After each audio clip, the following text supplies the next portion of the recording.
কেমন আছো সবাই? হ্যাঁ, আমি উর্মিমালা বসু। ওই যে উর্মিমালার কথা রোজ তোমরা শোনো, চেনো তো আমায়। আজকে না আমি এই মুহূর্তে ভীষণ ভালো আছি। একটা সুন্দর ফুলের বাগানের মধ্যে বসে আছি, হাতে একটু গরম কফি। আর এটি কিন্তু, তুমি তো ভাবছো যে ফুলের বাগান, না না, সল্টলেকে সৈয়দ নজরুল কবির আর কল্পা ওদের বাড়ির এটা রুফ গার্ডেন বলবো, রুফ গার্ডেনে বসে আছি। আমি খুব ভালো আছি, তোমার ভালো থাকাটা চাই। আজকে একটা অন্য কথা বলি, কেমন?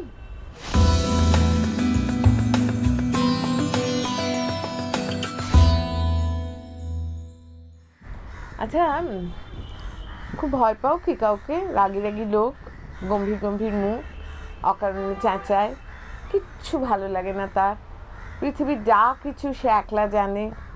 পাও না এরকম মানুষ বাড়িতে কিংবা অফিসে কিংবা পথ চলতি বাসে ট্রামে? আরও একটা ভীষণ সমস্যা হয়, সবাই নিয়ে সব জানে। কোনো একটা বিষয় নিয়ে তুমি কথা বলতে শুরু করেছো, হঠাৎ তুমি দেখলে যে সবাই কথা বলছে, কেউ কিন্তু কারোর কথা শুনতে পাচ্ছে না। ধরো সেটা টপিকটা হতেই পারে সুচিত্রা সেন, কিংবা বাংলা ছবি, কিংবা একটা পৃথিবীর ভীষণ একটা কোনো ঘটনা। হঠাৎ দেখা গেল যে সেই কেবা আগে প্রাণ করিবেক দান, পড়ি গেল কারাকারি।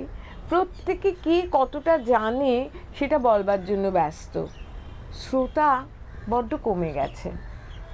এই কেন এগুলো হয় আমি একটু মাঝে মাঝে ভাবি। তুমি আবার ভাইবো না যেন যে আপনিই তো ভীষণ কথা বলছেন। না, আমি তো কথাগুলো বলবো বলেই তোমার কাছে এলুম। আমি এটা ভাবি একটা কারণ হয়, সেটা হচ্ছে যে সবার একটা ভেতরে কোথাও তাগিদ থাকে প্রমাণ করার, আমি জানি। আর এই আমি জানিটা প্রমাণ করবার জন্য সে কারোর কথা শুনতে চায় না, এবং সবসময় তার ভেতরে একটা ইচ্ছে থাকে যে আমি বলে ফেলি আমার জানাটা। আর অ্যারোগেন্সের বোধহয় একটা কারণ আমার যেটা খুব বেশি মনে হয়, সেটা হচ্ছে আসলে কোথাও পাত্তা পায় না। মানে এত খারাপ কথা শুনতে শুনতে, এত হীনমন্যতার মধ্যে হয়তো সে মানুষগুলি বড় হয়। এই তুমি যে করো তো, তুমি কি যাও না, ইত্যাদি এইসব কারণেই না তখন ভেতরে একটা সত্তা বলে যে না, আমিও জানি এবং আমি কথাটা শোনাবো। যখন মিষ্টি করে শোনাতে পারছি না, তখন চেঁচিয়ে শোনাবো, না শুনে যাতে উপায় থাকবে না।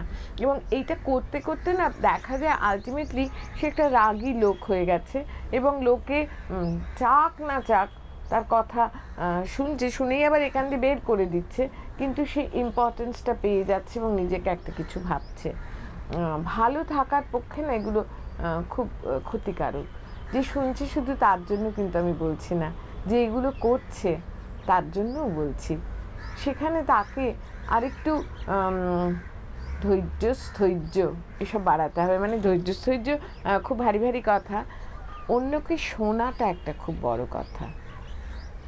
অন্যকে শুনলে যিনি কথা বলছেন তিনি মর্যাদা পান, যিনি শুনছেন তিনি শেখেন, এবং তার ফলে না পারস্পরিক একটা সুন্দর সমঝোতা তৈরি হয়। সত্যি তো কত কথা আছে ভেসে যায়, শোনবার লোক নেই।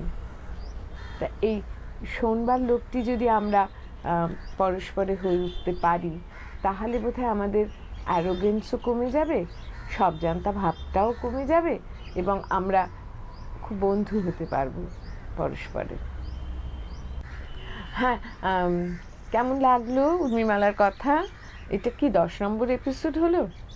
হতেই পারে, খুব তাড়াতাড়ি চলছে। সাবস্ক্রাইব করো কিন্তু, হ্যাঁ, এখানটায়।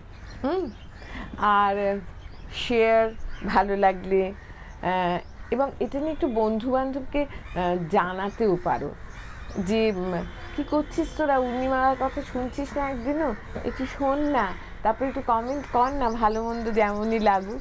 মানে ফিডব্যাকটা না পেলে মন কেমন করে গো, একটু ফিডব্যাক দিও। ভালো থেকো।